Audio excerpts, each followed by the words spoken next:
जय हिंद दोस्तों, मैं वीर एक बार फिर से आप सभी का स्वागत करता हूं आपके अपने YouTube चैनल वीर सर जीएस वाले में। तो दोस्तों आज हम लोग देखेंगे जीएस का एपिसोड नंबर 10, जिसमें हम लोग बात करेंगे टॉप 30 प्रश्नों की रोजाना की तरह।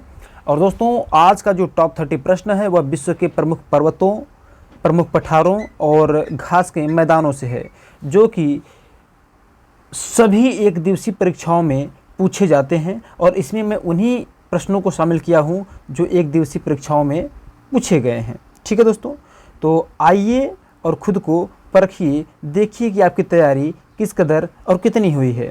हम आपसे रोज़ाना मुलाकात करते हैं शाम को 9:30 बजे, परंतु अब आज से ही हम आपसे मुलाकात करेंगे कितने बजे? रोज़ाना शाम को 9 बजे दोस्तों। कितने? रोज़ाना शाम को 9 बजे। ठीक है, तो आइए दोस्तों बात करते हैं हम आगे। और आगे बढ़ने से पहले आपसे आग्रह है कि जितने लोग आप लोग वीडियो को देख रहे हैं, आप सभी लोग वीडियो को लाइक कर दीजिए, अपने दोस्तों में शेयर कर दीजिए, ताकि वे लोग भी जुड़ें और इसका लाभ उठा सकें। और जब शेयर करिएगा तो उन्हें सब्सक्राइब करने के लिए बोल दीजिएगा यार। हाँ, चलिए आइए आगे बढ़ते हैं अपने प्रश्नों की तरफ। और आज का हमारा पहला प्रश्न है कि विश्व की सर्वाधिक लंबी पर्वत श्रृंखला कौन सी है? विश्व की सर्वाधिक लंबी पर्वत श्रृंखला कौन सी है? हिमालय, एंडीज पर्वत श्रृंखला, रॉकीज पर्वत श्रृंखला या आल्प्स पर्वत श्रृंखला? तो बताएं दोस्तों, विश्व की सर्वाधिक लंबी पर्वत श्रृंखला कौन सी है? आपको मिलते हैं 5 सेकंड का समय, बताइए।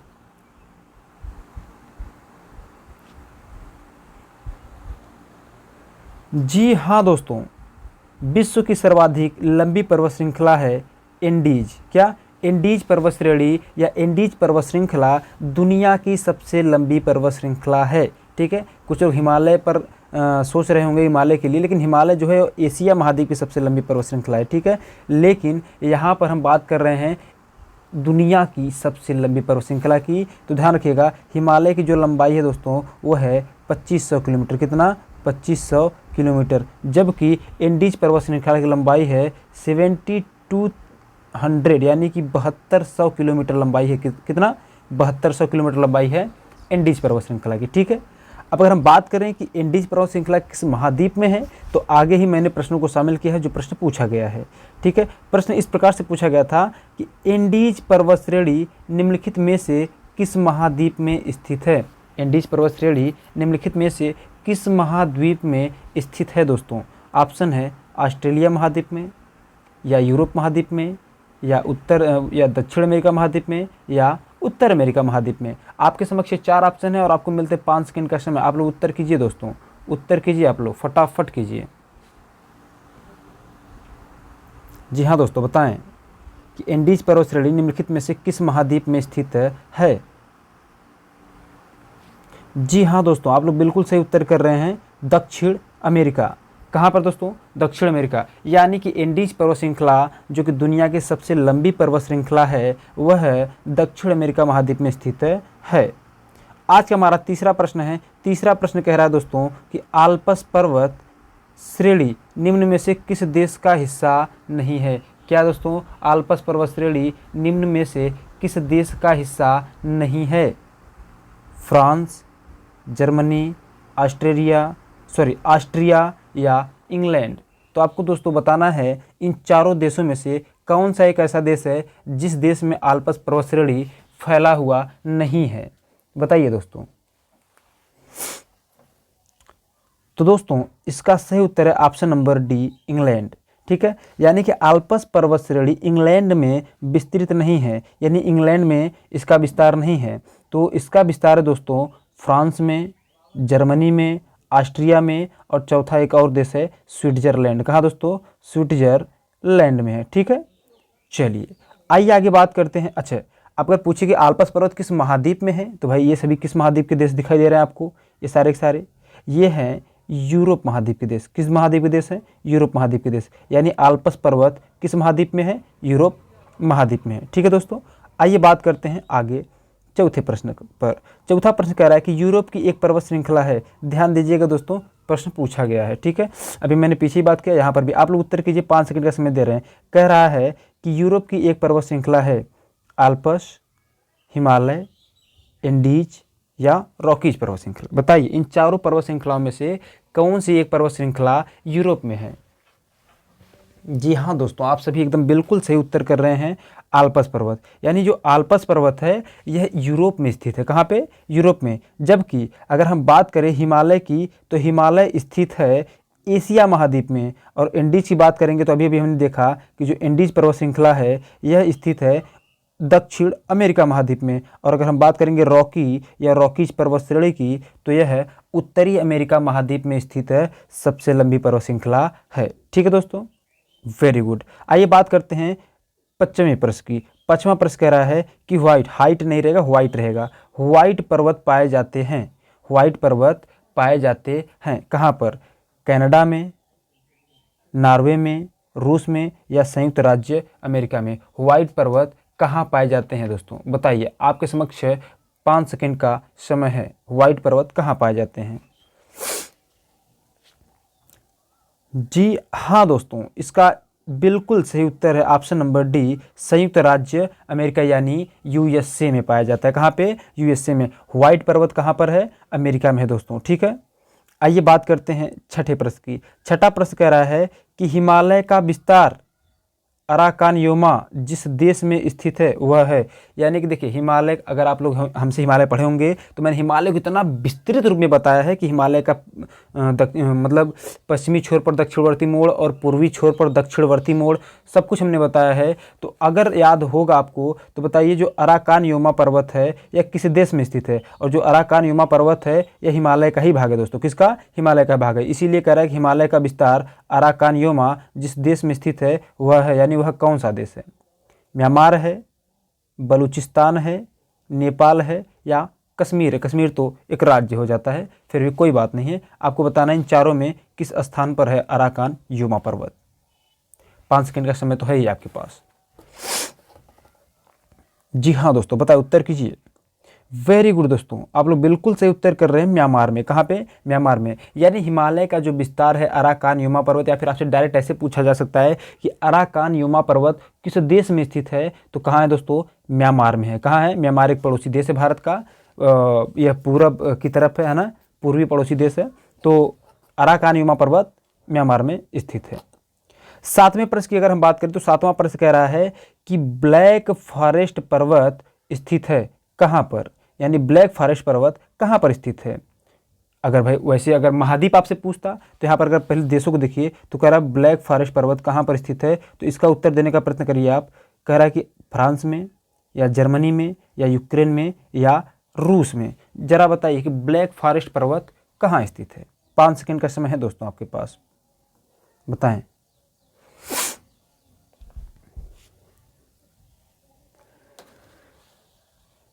बताइए, कुछ लोग सही कर रहे हैं, कुछ लोग गलत भी कर रहे हैं, कोई दिक्कत नहीं, बस आप लोग बताने का प्रयत्न करते रहिए। वेरी गुड, ध्यान दीजिएगा। इसका सही उत्तर है दोस्तों ऑप्शन नंबर बी, यानी जर्मनी में। ये जो ब्लैक फॉरेस्ट पर्वत है यह कहाँ स्थित है दोस्तों? जर्मनी में स्थित है। ठीक है, वेरी गुड। अच्छा ध्यान रखिएगा, जो ब्लैक फॉरेस्ट पर्वत है यह भी ब्लैक पर्वत का उदाहरण है। किसका? ब्लैक पर्वत। जैसे आपको ध्यान दीजिएगा, ब्लैक पर्वत होता क्या है, जैसे इस प्रकार समझिएगा, मैं यहाँ समझाने का प्रयत्न कर रहा हूँ। मान लीजिए कि ये क्या है, एक नदी प्रवाहित हो रही है, इधर भी एक नदी प्रवाहित हो रही है, और इसके बीच में अगर कोई पर्वत श्रेणी है तो उसे क्या कहते हैं? ब्लैक पर्वत। यानी दोनों तरफ किससे ब्लैक है? नदियों से, इसीलिए इसको क्या कहते हैं दोस्तों? ब्लैक पर्वत कहेंगे। ठीक है, तो जो ब्लैक फॉरेस्ट पर्वत है ये किसका उदाहरण है?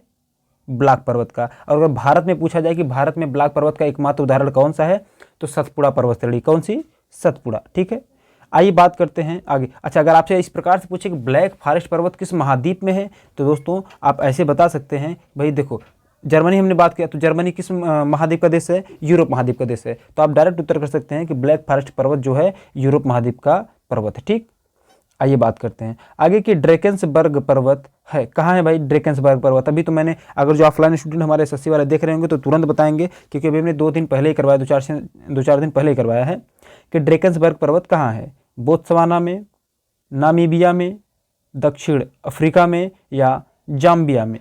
बताएं दोस्तों, 5 सेकंड का समय है आप सभी के पास, उत्तर कीजिए। ड्रेकेंसबर्ग पर्वत कहाँ स्थित है? बताइए। सारे के सारे प्रश्न जो भी मैं करवा रहा हूँ इतनी इंपॉर्टेंट मतलब मैं क्या ही कहूँ, बस यही जान लीजिए कि बहुत ही इंपॉर्टेंट हैं। तो आप लोग उत्तर कीजिए, उत्तर करें दोस्तों आप सब। ड्रेकन्सबर्ग पर्वत स्थित है कहाँ पर?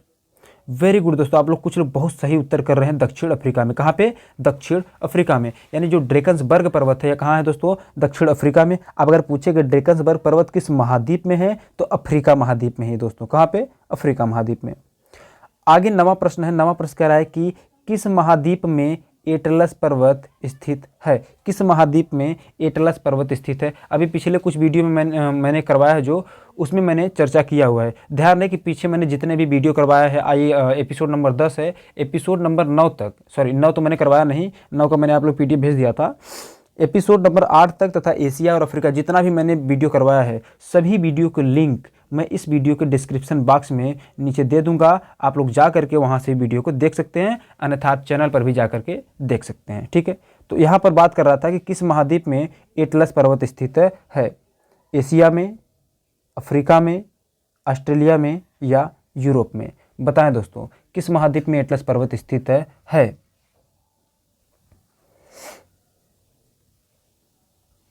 चलिए, कुछ लोग सही उत्तर कर रहे हैं। इसका सही उत्तर ऑप्शन नंबर बी, अफ्रीका में। अफ्रीका के उत्तरी हिस्से में स्थित है कौन दोस्तों? एटलस पर्वत। कौन स्थित है? एटलस पर्वत। ध्यान रखिए, जो एटलस पर्वत है यह मुख्य रूप से 3 देशों में विस्तृत है। मैंने आप लोगों को बताया भी है, वह तीनों देशों का नाम है मोरक्को, अल्जीरिया और ट्यूनीशिया। क्या दोस्तों? मोरक्को, अल्जीरिया और ट्यूनीशिया। ठीक है दोस्तों, वेरी गुड, ध्यान दीजिएगा। अब हम आगे बढ़ते हैं अपने 10वें प्रश्न पर। 10वां प्रश्न कह रहा है कि माउंट टिटलिस स्थित है। माउंट टिटलिस पर्वत स्थित है कहाँ पर स्थित है भैया? बताइए, जर्मनी में या फ्रांस में या स्विट्जरलैंड में या संयुक्त राज्य अमेरिका में? माउंट टिटलिस कहाँ स्थित है दोस्तों? बताएं, बताइए। 5 सेकंड का तो समय आपके पास है ही, बताएं। जी हाँ दोस्तों, जो माउंट टिटलिस पर्वत है वह स्थित है कहाँ पे? स्विट्जरलैंड में। कहाँ दोस्तों? स्विट्जरलैंड में। ठीक है, आइए बात करते हैं आगे 11वां प्रश्न की। 11वां प्रश्न बहुत ही तगड़ा प्रश्न है और बहुत ही इंपॉर्टेंट प्रश्न है। कह रहा है कि इसमें स्पेन और फ्रांस के मध्य कौन सा पर्वत सीमा बनाता है? स्पेन और फ्रांस के बीच में कौन सा पर्वत है जो कि इन दोनों के बीच में सीमा बनाता है दोस्तों? तो बताइए, क्या वह जूरा पर्वत है या पिरेनीज पर्वत या कार्पेथियंस पर्वत या काकेशस पर्वत? बताएं दोस्तों, आप सभी के समक्ष ये प्रश्न है। 5 सेकंड का समय भी है दोस्तों, आप सभी के पास 5 सेकंड का समय भी है, तो बताएं। जी हाँ दोस्तों, इसका सही उत्तर है ऑप्शन नंबर बी, पिरेनीज पर्वत। यानी स्पेन और फ्रांस के बीच एक पर्वत है जिसका नाम है पिरेनीज, जो कि इन दोनों के बीच सीमा बनाता है। आप अगर बात करें पिरेनीज पर्वत किस महाद्वीप में है, तो बताओ स्पेन और फ्रांस किस महाद्वीप के देश है? तो कहेंगे यूरोप। तो पिरेनीज पर्वत कहाँ रहेगा? यूरोप महाद्वीप में। ठीक है, आइए बात करते हैं 12वें प्रश्न की। 12वां प्रश्न कह रहा है कि तिब्बत के पठार की समुद्र तल से औसत ऊंचाई कितनी है? तिब्बत के पठार की समुद्र तल से औसत ऊंचाई कितनी, यानी कि तिब्बत का जो पठार है इसका औसत ऊंचाई कितना है? 2 किलोमीटर या 3 किलोमीटर या 4 किलोमीटर या 5 किलोमीटर? ध्यान दीजिएगा, ऊंचाई सदैव हमेशा वैसे आपको मिल जाएगा मीटर में दिया रहता है। कैसे दोस्तों? मीटर में दिया रहता है, लेकिन यहाँ किलोमीटर किया है। तो इसको ध्यान दीजिएगा, 1000 मीटर बराबर 1000 मीटर बराबर कितना होता है? 1 किलोमीटर होता है दोस्तों। ठीक है, तो बताइए तिब्बत के पठार की समुद्र तल से औसत ऊंचाई कितनी है? तो आप कहेंगे 5000 मीटर। कितना? 5000 मीटर। तो 5000 मीटर बराबर, अगर 1000 मीटर बराबर 1 किलोमीटर, तो 5000 मीटर बराबर 5 किलोमीटर। कितना दोस्तों? 5 किलोमीटर। यानी कि तिब्बत के पठार के समुद्र तल से औसत ऊंचाई कितना है? 5 किलोमीटर, अर्थात 5000 मीटर। ठीक है दोस्तों, आइए बात करते हैं 13वें प्रश्न की। 13वां प्रश्न कह रहा है कि दक्षिण अमेरिका में खनिजों का भंडार जो क्षेत्र है वह है, यानी कि दक्षिण अमेरिका महाद्वीप में कौन सा क्षेत्र ऐसा है जो कि खनिजों की दृष्टि से मतलब बहुत ही संपन्न है? वह है ब्राज़ील का पठार या बोलिविया का पठार या पैंटागोनिया का पठार या ओरिनाको बेसिन? तो बताएं दोस्तों, इन चारों में कौन सा ऐसा क्षेत्र है दक्षिण अमेरिका का जो कि खनिजों की दृष्टि से एकदम संपन्न है? बताएं दोस्तों। जी हाँ, उत्तर कीजिए, 5 सेकंड का समय तो है आपके पास, उत्तर करते रहें आप सब। जी हाँ दोस्तों, इसका सही उत्तर है ऑप्शन नंबर सी, पेंटेगोनिया का पठार। यानी जो पेंटेगोनिया का पठार है यह दक्षिण अमेरिका में खनिजों का भंडार क्षेत्र है। ठीक है, बात करते हैं 14वां प्रश्न की। 14वां प्रश्न कह रहा है कि संसार की छत किसे कहते हैं। इसको कई बार पूछा गया है कि संसार का छत किसे कहते हैं, बताइए। अरावली पर्वत श्रेणी को, या सतपुड़ा पर्वत श्रेणी को, या पामीर की घाट को, या म्यांमार को। म्यांमार में जो अराकान पर्वत है उसको। बताइए संसार की छत किसे कहते हैं। कुछ लोग तो अभी से उत्तर कर रहे हैं, 5 सेकंड का फिर भी मैं समय दे रहा हूं, आप लोग उत्तर कीजिए। बताइए संसार की छत किसे कहते हैं, बताएं। जी हाँ दोस्तों, पामीर की गांठ को। भारत का जो कश्मीर वाला क्षेत्र है उसके जस्ट ऊपर देखेंगे तो गांठ है, वहाँ से कई सारे पर्वत श्रेणियाँ निकलती है चारों दिशाओं में। ठीक है, वहाँ पर आकर के कई सारी पर्वत श्रेणियाँ आपस में मिलती हैं, तो उसको हम लोग क्या कहते हैं, पामीर की गांठ कहते हैं। और पामीर की गांठ को ही क्या कहा जाता है दोस्तों, संसार का छत कहा जाता है। क्या कहा जाता है, संसार का छत कहा जाता है। ठीक है, वेरी गुड। आगे बढ़ते हैं 15वें प्रश्न पर। 15वां प्रश्न कह रहा है कि संयुक्त राज्य अमेरिका की डेथ वैली अवस्थित है। संयुक्त राज्य अमेरिका में जो डेथ वैली है वह कहाँ अवस्थित है। अलास्का राज्य में, या कैलिफोर्निया प्रांत में यानी राज्य में, या मेन राज्य में, या अटलांटा राज्य में। 4 ऑप्शन है दोस्तों और आपके समक्ष उत्तर है। 5 सेकंड का समय मिलता है, उत्तर कीजिए। किस राज्य में डेथ वैली अवस्थित है, बताएं दोस्तों। जी हाँ, उत्तर कीजिए। वेरी गुड दोस्तों, कैलिफोर्निया राज्य में। किस राज्य में, कैलिफोर्निया राज्य में। यानी जो डेथ वैली है, डेथ घाटी है, मृत घाटी है, वह कहाँ स्थित है, संयुक्त राज्य अमेरिका में। और संयुक्त राज्य अमेरिका में भी कहाँ, कैलिफोर्निया राज्य या प्रांत में। ठीक है, आइए बात करते हैं 16वें प्रश्न की। 16वां प्रश्न कह रहा है पंजशीर घाटी अवस्थित है।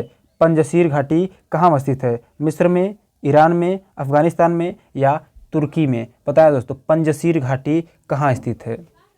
सारे प्रश्न पूछे गए हैं, सारे के सारे प्रश्न पूछे गए हैं, मैं पूछा हुआ ही प्रश्न करवाता हूँ आपको। बताएं पंजशीर घाटी कहाँ स्थित है। जी हाँ दोस्तों, इसका सही उत्तर ऑप्शन नंबर सी, अफगानिस्तान में। कहाँ, अफगानिस्तान में। बात करते आगे कि ग्रेट आर्टिजन बेसिन, क्या दोस्तों, ग्रेट आर्टिजन बेसिन किस देश में अवस्थित है। यूएसए में, या ऑस्ट्रेलिया में, या रूस में, या ब्राज़ील में। ग्रेट आर्टिजन बेसिन किस देश में अवस्थित है दोस्तों। आपके समक्ष 4 ऑप्शन है, 5 सेकंड का समय भी है, बताएं किस देश में अवस्थित है। बिल्कुल उत्तर कीजिए आप। जी हाँ दोस्तों, जो ग्रेट आर्टिजन बेसिन है वह अवस्थित है ऑस्ट्रेलिया में। कहाँ दोस्तों, ऑस्ट्रेलिया में। ठीक है, आइए बात करते हैं 18वें प्रश्न की। 18वां प्रश्न कह रहा है कि संसार का सबसे बड़ा मरुस्थल है। जो ऑफलाइन के स्टूडेंट हो तो दनादन बताएंगे क्योंकि उनको भी हम पढ़ा चुके हैं। संसार का सबसे बड़ा मरुस्थल है, कौन है दोस्तों, संसार का सबसे बड़ा मरुस्थल कौन सा है, बताएं। कालाहारी है, गोबी मरुस्थल है, या सहारा मरुस्थल है, या थार मरुस्थल है दोस्तों। जी हाँ, आप सभी इस एकदम बिल्कुल से उत्तर कर रहे हैं। संसार का सबसे बड़ा मरुस्थल है सहारा। क्या दोस्तों, सहारा। अब अगर आपसे ये पूछा जाए कि संसार का सबसे गर्म मरुस्थल कौन है, तो भी उसका सही उत्तर क्या होगा, सहारा। अब अगर आपसे ये पूछा जाए कि सहारा मरुस्थल किस महाद्वीप में है, तो सहारा मरुस्थल है दोस्तों अफ्रीका महाद्वीप में। किस महाद्वीप में, अफ्रीका। ठीक है, अफ्रीका। ठीक है, आइए बात करते हैं आगे 19वें प्रश्न की तरफ। 19वां प्रश्न कह रहा है संसार का सर्वाधिक जनसंख्या वाला मरुस्थल है। यानी ऐसा कौन सा मरुस्थल है जहाँ पे सर्वाधिक जनसंख्या निवास करती है। कालाहारी, या गोबी, या सहारा, या थार। सेम ऑप्शन के साथ है दोस्तों, बताइए आप लोग, बताइए कहाँ है। जी हाँ, उत्तर करते रहिए। जी हाँ दोस्तों, इसका सही उत्तर ऑप्शन नंबर डी, थार। यानी जो थार मरुस्थल है यह संसार का सर्वाधिक जनसंख्या वाला मरुस्थल है। अगर पूछा जाए थार मरुस्थल किस महाद्वीप में है, तो थार मरुस्थल जो है यह एशिया महाद्वीप में है। और किस देश में स्थित है, तो दोस्तों जी हाँ, अपने ही देश भारत में स्थित है। कहाँ, अपने ही देश भारत में स्थित है थार मरुस्थल। ठीक है, राजस्थान राज्य में। अगला प्रश्न कह रहा है कि तकला-माकन मरुस्थल, क्या कह रहा है दोस्तों, तकला-माकन मरुस्थल अवस्थित है कहाँ पे। यानी तकला-माकन मरुस्थल जो है यह कहाँ अवस्थित है, अफगानिस्तान में, या चीन में, या कजाकिस्तान में, या मंगोलिया में। आप उत्तर करना है दोस्तों, तकला-माकन मरुस्थल कहाँ स्थित है, बताएं। जी बताएं दोस्तों।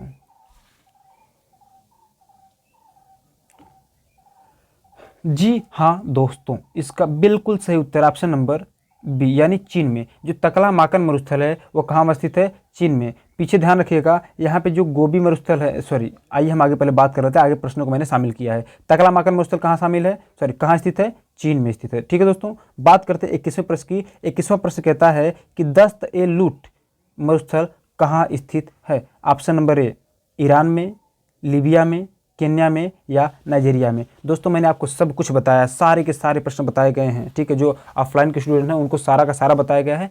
ऑनलाइन भी हम ज़बरदस्त लेकर के आएंगे क्लासेस को, जल्दी ही मिलेंगे आपसे हम। ठीक है, तो दस्त-ए-लूट जो रेगिस्तान है या मरुस्थल है कहाँ अवस्थित है, किस देश में अवस्थित है दोस्तों? उत्तर कीजिए। जी हाँ दोस्तों, इसका बिल्कुल सही उत्तर ऑप्शन नंबर ए ईरान में। यानी दस्त-ए-लूट मरुस्थल कहाँ स्थित है या फिर कहाँ अवस्थित है?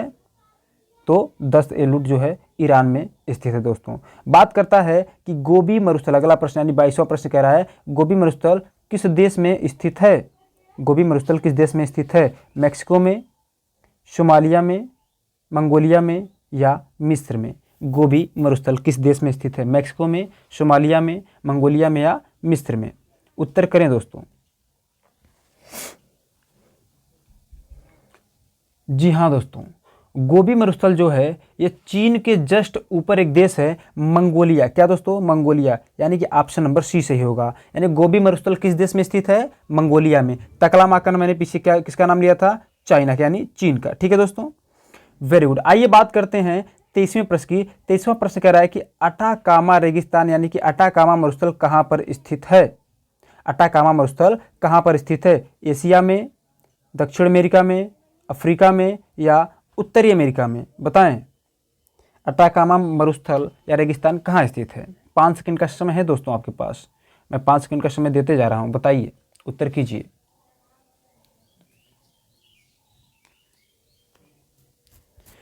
जी हाँ दोस्तों, इसका बिल्कुल सही उत्तर है ऑप्शन नंबर बी यानी दक्षिण अमेरिका महाद्वीप में। यानी अटाकामा रेगिस्तान यानी अटाकामा मरुस्थल कहाँ स्थित है? वेरी गुड, दक्षिण अमेरिका महाद्वीप में। आज का 24वां प्रश्न है। 24वां प्रश्न कह रहा है कि निम्नलिखित में से कौन एक सही सुमेलित नहीं है? निम्नलिखित में से कौन एक सही सुमेलित नहीं है? तो बताइए दोस्तों। पहला कह रहा है प्रेरी उत्तरी अमेरिका, या दूसरा पंपास दक्षिण अमेरिका, या तीसरा स्टेपी यूरोप में, या चौथा वेल्स ऑस्ट्रेलिया में। इन चारों में कौन एक है जो सही सुमेलित नहीं है? ध्यान दीजिएगा, ये जो प्रेरी, पंपास, यानी ये जो प्रेरी, पंपास, स्टेपीज और वेल्स प्रदेश, यानी इनका जो नाम है ये है घास के मैदान। क्या है? घास के मैदान है। आपसे पूछा जा रहा है कि ये जो घास के मैदान है किस महाद्वीप में है। ठीक है, इन 3 तो एकदम बिल्कुल सही है, लेकिन एक है जो कि गलत है। तो वो कौन सा है दोस्तों? ऑफलाइन क्लास में तो मैंने इसको करवाया भी था। जी हाँ दोस्तों, ऑप्शन नंबर डी गलत है। क्या? Option number D, Wales. यानी कि वेल्स जो प्रदेश है, जो वेल्स घास के मैदान हैं, ये दक्षिण अफ्रीका महाद्वीप में, सॉरी दक्षिण अफ्रीका देश में, यानी अफ्रीका महाद्वीप में। कहाँ पे? अफ्रीका महाद्वीप में। जबकि स्टेपीज कहाँ पाया जाता है? तो स्टेपीज पाया जाता है यूरोप में ही। पंपास कहाँ पाया जाता है? दक्षिण अमेरिका में ही पाया जाता है। प्रेरी कहाँ पाया जाता है? उत्तर अमेरिका महाद्वीप में ही पाया जाता है। ठीक है दोस्तों, बाकी आपके जितने भी प्रश्न हैं, जितने भी ऑप्शन हैं, सारे सही हैं ऑप्शन नंबर डी के अलावा। तो वेल्स कहाँ पाए जाते हैं? वेल्स पाए जाते हैं अफ्रीका महाद्वीप में। ठीक है दोस्तों, तो आइए हम बात करते हैं आगे कि अगला प्रश्न हमारा है 25वां। कह रहा है कि निम्नलिखित में से कौन सा जोड़ा सही है? निम्नलिखित में से कौन सा जोड़ा सही है? बताएं दोस्तों, कौन सा जोड़ा सही है? केन्या कैंपोस, या अर्जेंटीना पंपास, या वेनेजुएला सवाना, या संयुक्त राज्य अमेरिका स्टेपी? कौन सा जोड़ा सही है? जी हाँ दोस्तों, अभी मैंने पीछे ही बात किया, ध्यान रखिएगा। इसमें जो ऑप्शन नंबर बी है बिल्कुल ये सही है, बाकी सब गलत है। ठीक है, कैंपोस केन्या में नहीं पाया जाता है, सवाना वेनेजुएला में नहीं, स्टेपी केवल संयुक्त राज्य अमेरिका में नहीं कहेंगे हम। अमेरिका जो स्टेपी है यह पाया जाता है पूरे महाद्वीप में, केवल एक देश में नहीं पाया जाता। ठीक है, बिल्कुल। आइए बात करते हैं हम 26वें प्रश्न पर। 26वां प्रश्न कह रहा है कि सवाना का सर्वाधिक विस्तार है? सवाना का सर्वाधिक विस्तार कहाँ है? अफ्रीका महाद्वीप में, एशिया महाद्वीप में, दक्षिण अमेरिका महाद्वीप में या उत्तर अमेरिका महाद्वीप में? यानी सवाना का सर्वाधिक विस्तार कहाँ है? बताएं दोस्तों, अफ्रीका में, एशिया में, दक्षिण अमेरिका में या उत्तर अमेरिका में? बताइए दोस्तों, सवाना घास के मैदान कहाँ पाए जाते हैं? अच्छा, जो सवाना है घास का मैदान है, ये भी ध्यान रखिएगा। सवाना क्या है? घास का मैदान है। पूछा जा रहा है आपसे कि किस महाद्वीप में इसका विस्तार है। सबसे ज़्यादा विस्तार पूछ रहा है। वैसे विस्तार तो हर महाद्वीप में, लेकिन सबसे ज़्यादा पूछ रहा है। जी हाँ दोस्तों, तो इसका बिल्कुल सही उत्तर है ऑप्शन नंबर ए, अफ्रीका महाद्वीप। क्या? अफ्रीका महाद्वीप। यानी अफ्रीका महाद्वीप में सवाना घास के मैदान का सर्वाधिक विस्तार है। ठीक है, वेरी गुड। देखिए 27वां प्रश्न बड़ा तगड़ा प्रश्न है। 27वां प्रश्न कह रहा है कि निम्नलिखित में से कौन सुमेलित नहीं है? यानी कि कौन सा ये सारे के सारे घास के मैदान, ये भी ध्यान रखिएगा। कह रहा है कि निम्नलिखित में से कौन सा घास का मैदान सही सुमेलित नहीं है? देखिए जो घास के मैदान होते हैं, कुछ घास के मैदान होते हैं जो कि उष्णकटिबंधीय क्षेत्रों में पाए जाते हैं, यानी कि गर्म क्षेत्रों में पाए जाते हैं, और कुछ घास के मैदान ऐसे होते हैं जो कि ठंडे क्षेत्रों में पाए जाते हैं। तो जो गर्म क्षेत्रों में पाए जाते हैं उन्हें कहते हैं उष्णकटिबंधीय घास के मैदान, और जो ठंडे क्षेत्रों में पाए जाते हैं उन्हें कहते हैं शीतोष्ण घास के मैदान। तो वही पूछा जा रहा है। बताइए पहला क्या सुमेल है? डाउन्स कैसा घास का मैदान है? उष्णकटिबंधीय घास का मैदान, क्या ये सही है? स्टेपी शीतोष्ण घास का मैदान, क्या ये सही है? सेल्वास, या सेल्वास रहेगा, सेल्वा नहीं रहेगा, सेल्वा उष्णकटिबंधीय वन है, या सेल्वास दक्षिण ब्राज़ील में पाया जाता है? इसमें कौन सा गलत है दोस्तों? बताइए कौन सा गलत है? ऑप्शन आपके सामने है, 5 सेकंड का समय भी आपके समक्ष है, तो आप उत्तर कीजिए।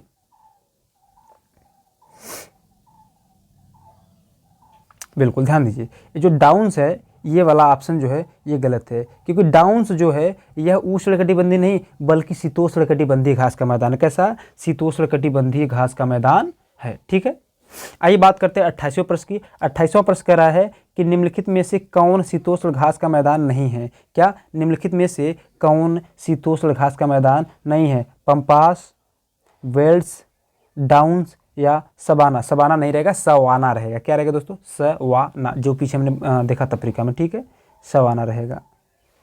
तो बताइए कौन सा ऐसा घास का मैदान है जो कि शीतोष्ण घास का मैदान नहीं है? उत्तर करना है दोस्तों आपको। तो बिल्कुल यही है। कौन? सवाना। सवाना जो है यह शीतोष्ण घास का मैदान नहीं बल्कि उष्ण घास का मैदान है। ठीक है, सवाना कहाँ सबसे ज़्यादा पाया जाता है? अफ्रीका में। यह उष्णकटिबंधीय घास का मैदान है।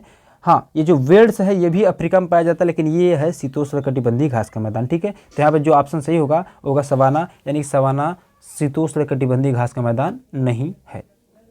बात करते हैं आगे 29वां प्रश्न की। 29वां प्रश्न कह रहा है कि निम्नलिखित में से किस एक देश में पंपास घास के मैदान अवस्थित है? निम्नलिखित में से किस एक देश में पंपास घास के मैदान अवस्थित है?